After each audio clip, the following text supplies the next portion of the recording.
আজকে আমি আপনাদের তৈরি করে দেখাবো রেস্টুরেন্টের স্বাদে চাইনিজ মোমো। এটি খাওয়ার পর কেউ বুঝতেই পারবে না আসলে এটা ঘরের নাকি বাহিরের বানানো। হ্যালো এভরিওয়ান, আসসালামু আলাইকুম। চাইনিজ মোমো বানানোর জন্য এখানে প্রথমে আমি ডোটা বানিয়ে নেব।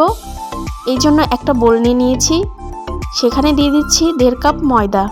এখানে আপনারা চাইলে আটা দিয়েও বানাতে পারেন। তো তারপর এখানে আমি দিয়ে দিচ্ছি রান্না করার সামান্য তেল। তারপরে তেলটার সাথে ময়দাগুলো আমি ভালো করে মিশিয়ে নিব। মেশানো হয়ে গেলে এখানে অল্প অল্প পানি দিয়ে আমি একটি সফট ডো বানিয়ে নিব। তো পানিটা আমি একেবারেই দিব না, অল্প অল্প করে মিশিয়ে নিব।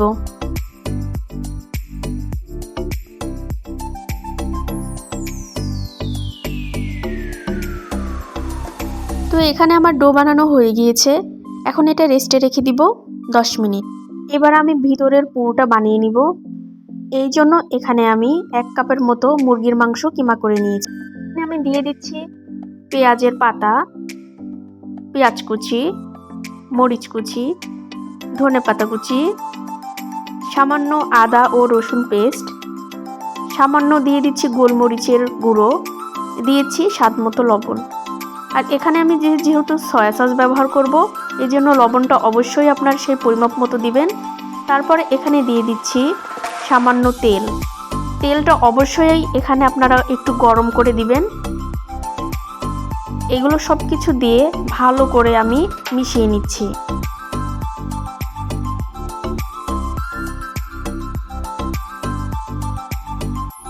এর মধ্যে সামান্য আমি লেবুর রস অ্যাড করেছি। তো এরপর আমি মোমোগুলো বানিয়ে নিব। তো অফ ক্যামেরা আমি সবগুলো মোমো বানিয়ে নিয়েছি, এখন এগুলো ভাপ দেওয়ার পালা। এখানে চুলায় একটি পাত্র বসিয়ে দিয়েছি, আর এখানে আমি একটি স্ট্যানার বসিয়ে দিচ্ছি।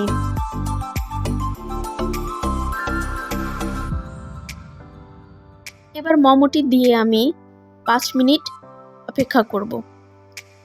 এখানে ঢাকনা দিয়ে অবশ্যই ঢেকে দিতে হবে। তো ভাপ দেওয়া হয়ে গেলে আমি আপনাদের দেখিয়ে দিচ্ছি।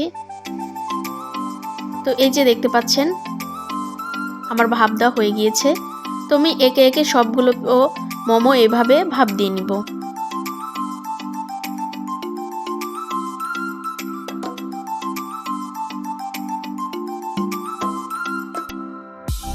তো এখানে আমার সবগুলো মোমো ভাপ দেওয়া হয়ে গিয়েছে, তো দেখতেই পাচ্ছেন।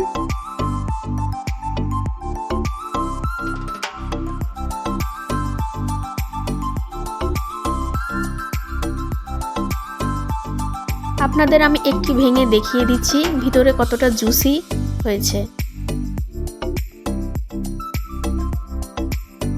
আপনারা বাসায় অবশ্যই একবার ট্রাই করে দেখবেন।